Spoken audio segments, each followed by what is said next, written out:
What's up everybody, it's Brian at Valkerion Gaming, and today we're going to be looking at some of the cool things that I'm personally looking forward to in 2025 in terms of gaming. Things like the Switch 2, some cool games, and hopefully a new PC on my end, because boy oh boy, it's about that time to get one. Either way, sit back, relax, and this is just a look at some of the personal things that I want for 2025. Feel free to chime in the comments down below for anything you think I missed or things that you think I would enjoy. And let's just talk about it.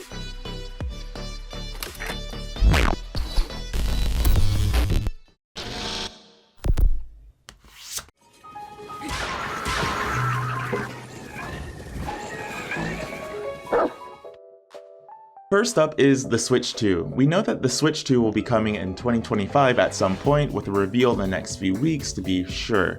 Nintendo themselves have been posting the occasional details, but there's also been a mountain of leaks that have dropped in the last month alone, with things like a look at the hardware, or a hardware mock-up, and even the motherboard at this point.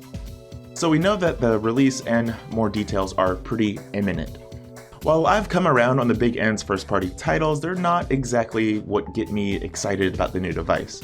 I want it for sure, and I will try to be there day one, but I'm not losing my mind over the prospect of a new Zelda or a new Mario. Kirby though, I'm down. Give me a new Kirby and I'm super in. Either way, we do know that the device is going to be backwards compatible, which is awesome for those of us who have a really extensive Switch library. It has been out for about 8 years after all, so it's a pretty nice get to have. Nintendo themselves have revealed this detail, so it's not even a speculation thing. They've come out and said a few months ago, I think at this point, that it will be backwards compatible, with no minced words or tricky language involved in that statement. But we also have more confirmation, or maybe just a little bit of speculation, from Nintendo themselves that this will be a device that has a bit of NVIDIA's DLSS AI upscaling to close that performance gap that might appear. Switch 1 had all kinds of performance hiccups even in its first party titles, so this is a neat feature to have. This is kind of I believe it's technically called frame generation, so it's a bit of hardware that will smooth out the frame rate for games that you play, and because it's backwards compatible, hopefully that means games like Pokemon Scarlet and Violet will have a bit more of a smoother performance to them, so on and so forth like that. But yeah, I don't have much more to say about the Switch 2. I don't really follow all of the leaks that are happening for the Switch 2. I just know some people are excited about it, some people are a little disappointed about it, some people think that it'll be PlayStation 4 Pro quality, some people think it'll be less than that. Who knows? We'll see in the next few weeks when Nintendo themselves reveal it, and hopefully there will be quite a lot of good games that get ports to the Switch 2, and hopefully the games that I haven't gotten to yet will get ports to the Switch 2, because it might just make it a bit more compelling to sit down and run through them. But also hopefully we get a whole new gamut of games for the Switch 2. Moving on to games proper though, these are some games that I'm looking forward to somewhat in order of release. Honestly, I'm not super sure what's coming out past the spring season. It seems like the publishers aren't sure either, with a number of games rolling around in that 2025 release but no specific dates, which is perfectly fine. Use your path wisely. Go forth and learn what it means to be a hero.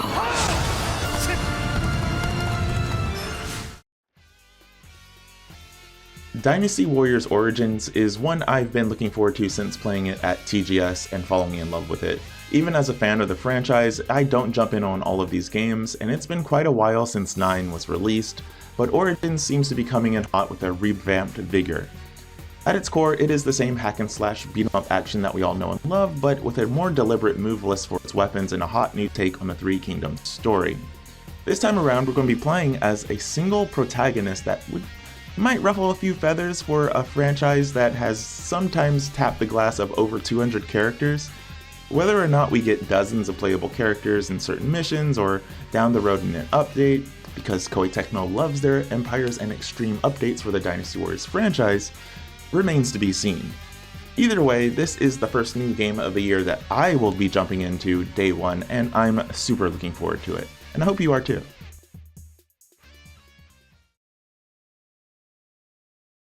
We beckon the fire spring with our own hands!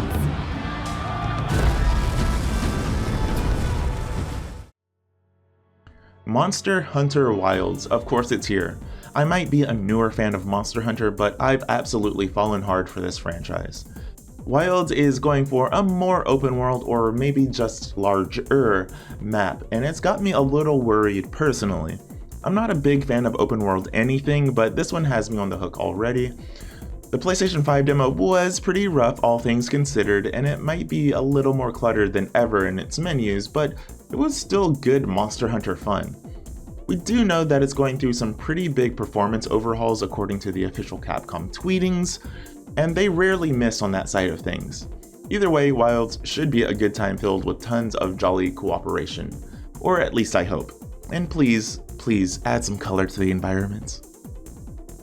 Still though, it looks pretty great. I'm super excited for it. In your dreams, magical thoughts, all things are real unless you dream they're not. Lunar 1 and 2 Remaster. 1 is one of my all-time favorite RPGs ever. It just is. Its simple world, story, characters, music are all just so charming and weirdly unique for how not unique it is. It's a simple game of saving the world, the girl, and adventure, and it's perfect for that. 2 is a game I never beat admittedly despite owning it, and everyone's saying it's significantly better than the first game even.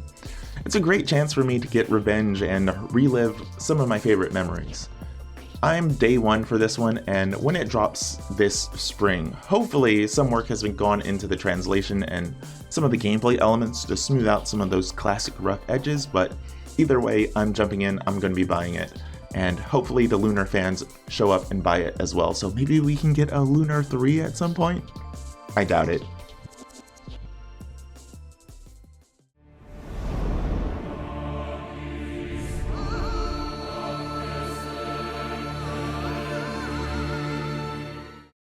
Suikoden 1 and 2. While this has been delayed quite a lot, it seems like it's finally coming. Like Lunar 1, I've only ever finished the first game in this franchise, and it's a great chance to relive what is often called one of the best RPGs in its generation. Konami really took their time with it, and have even been promoting it all this time here in Japan with things like Gashapon and other nonsense well before its release. So let's see if this one lives up to the hype this spring when it drops as well. I'm looking forward to playing through part 2. Finally, I got about halfway through it. About 10 years ago now. When I first moved to Japan, I was already halfway through my playthrough, and then I moved to Japan and I just never picked it up. And I still have that save file. I don't know why I haven't finished it. We're gonna replay it. We're gonna replay it from part 2 when it comes out.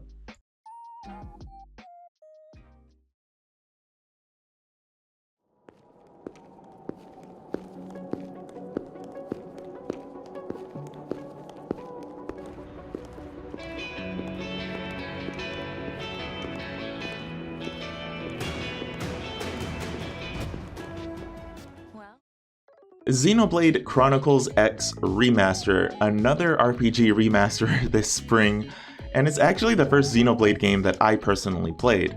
Chronicles X, with a bit more emphasis on its future Earth-like technology and an open world, has a really interesting adventure loop with some awesome plot points that really took me for surprise.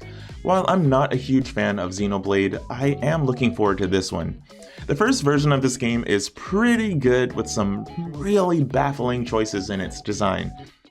Honestly, I really hope this remaster is the chance the team needs to look at feedback from that game and make some sensical changes to it.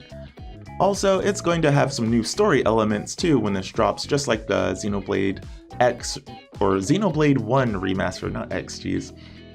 This drops in spring as well, along with Lunar and Suikoden and Xenoblade, and I think even Tales of Graces, or maybe that's in January, I'm not sure. But we're going to be eating good this spring with RPGs for quite a while. We have enough coming.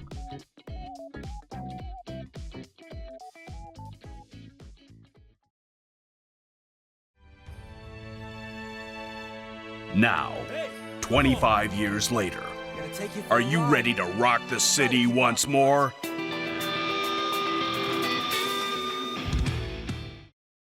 Garou: City of the Wolves. I like fighting games, and even as a basic casual fan, I like mashing buttons, losing, occasionally winning, and getting to watch some awesome top 8s.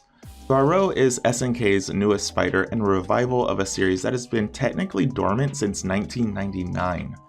The first Garou is one of my favorite fighting games ever. It has beautiful visuals and hard-hitting effects. SNK is looking to bring that fire right back to the current generation with City of the Wolves. I played this one at TGS 2 and it left me a little bit worried and also extremely excited. It's a beautiful game with tons of mechanics to learn and master, and it might be a little dense for more casual fighting game fans, but that doesn't really matter to me, and I'll be jumping in on launch for this one for sure. Also, Mai's new outfit is great.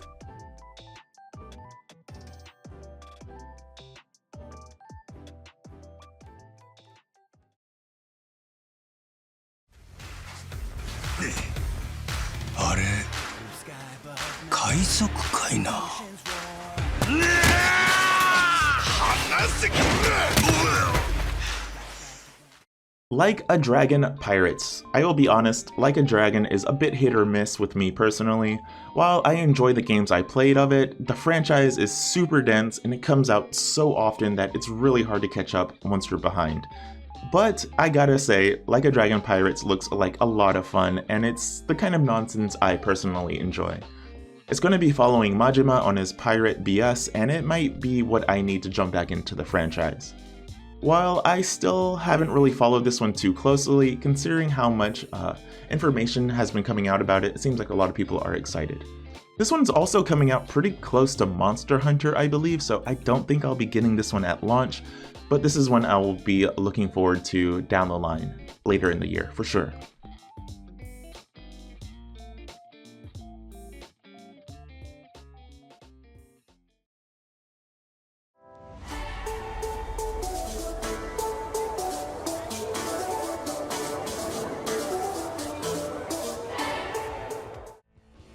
Pokemon Legends Z to A, or ZA, or Z through A. I don't know what that moniker is going to be called because they haven't said it themselves yet, but we'll see. With basically no details and personally not being into speculation, this is one that I'm looking forward to seeing more of and potentially picking up for the Switch too. Legends Arceus was a massive surprise for me personally with how much I enjoyed it. Hopefully the Legends team can do it again and not fall into the same trap that the mainline entries do, where various features are a step back or removed instead of being built upon. Either way, we will surely see something of this at some point, but we might not even get to play it until later in the year. Given how bad Scarlet and Violet was, let this game cook. It's been a year since it was announced and we've seen nothing of it. That's fine. That is perfectly fine.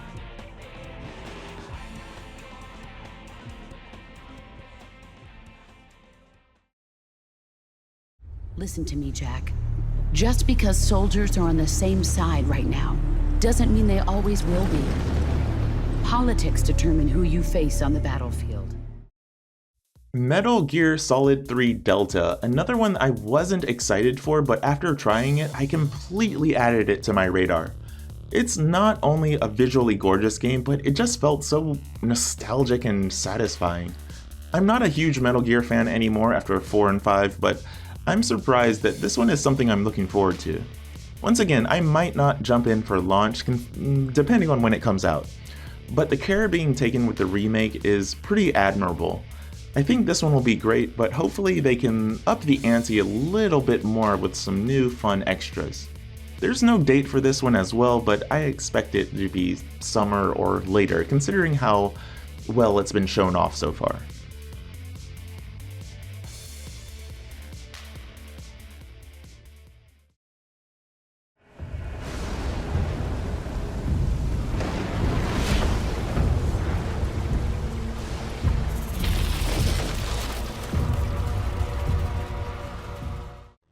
Doom: The Dark Ages. I love the recent Doom titles quite a lot, like a lot. This one has a bit more to show as expected since it's only gotten a single trailer, but I think we know exactly what we'll be getting. A fun hardcore monster shooter with some hopefully metal AF soundtracks. It doesn't seem like Mick Gordon will be reappearing for this one, but I still have quite high hopes for this one. Eternal is one of my favorite shooters, but there are a few things I hope they change with the next iteration, so we'll see with more details as they come for this one. I don't expect this one until quite later in the year, but hopefully it'll be pretty awesome and metal as usual.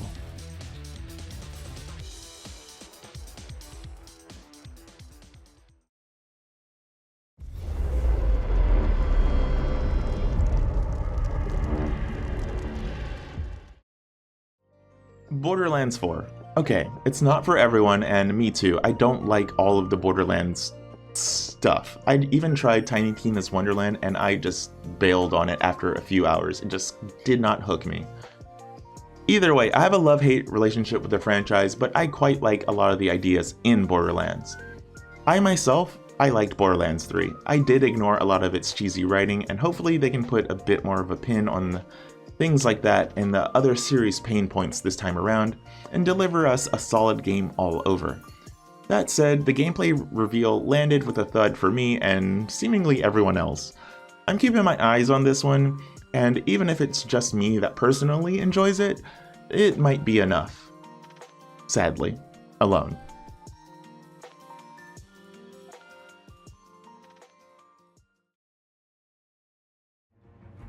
By my count, that makes 2 super soldiers loose in Paris. 3, counting you. And that's 2 too many.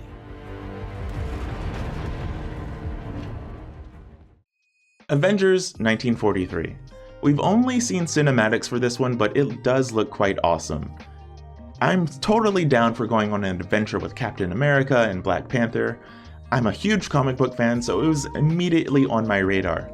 If it is indeed a 2025 title like they said, let's go. But I wouldn't be surprised if this slips into 2026. Just because of the lack of details and its kind of abrupt announcement back at Comic-Con. Either way, I'm looking forward to it, and hopefully it comes out this year because it does look awesome.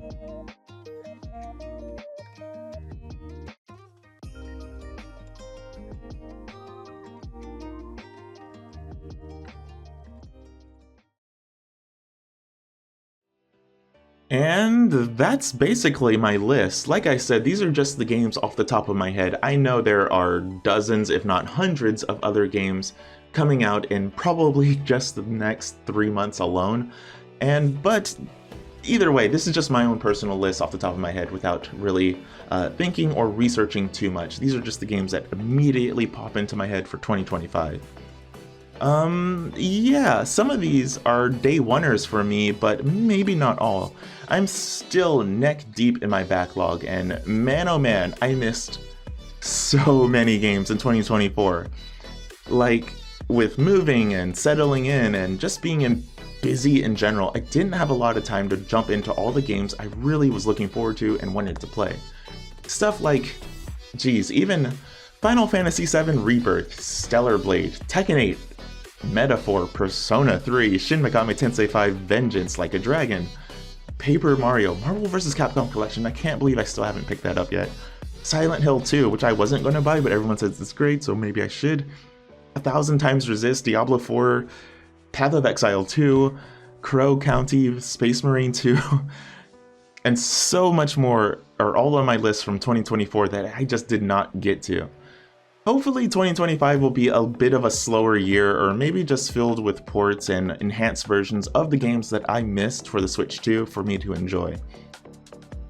Wow. Either way, Happy New Year everyone. It might be a little late considering that this might not come out until after the ball drop, but let's make 2025 a happy year filled with gaming moments and wallet-bursting decisions. I'm Brian at Valkerion Gaming, and thank you for all of the support. Hit the bell, like, and sub if you like this video, and I hope to see you here next time. Oh man, and I forgot Valkerion. And I really wanted to play that because I keep hearing it's super good. Oh, and Ys 10 and Final Fantasy XIV got an expansion. Jeez. Oh my god, and Romancing Saga 2. Everyone keeps telling me to play Romancing Saga 2, and I just do not have time. I haven't even beat Dragon Quest 3 yet. Metal Slug Tactics.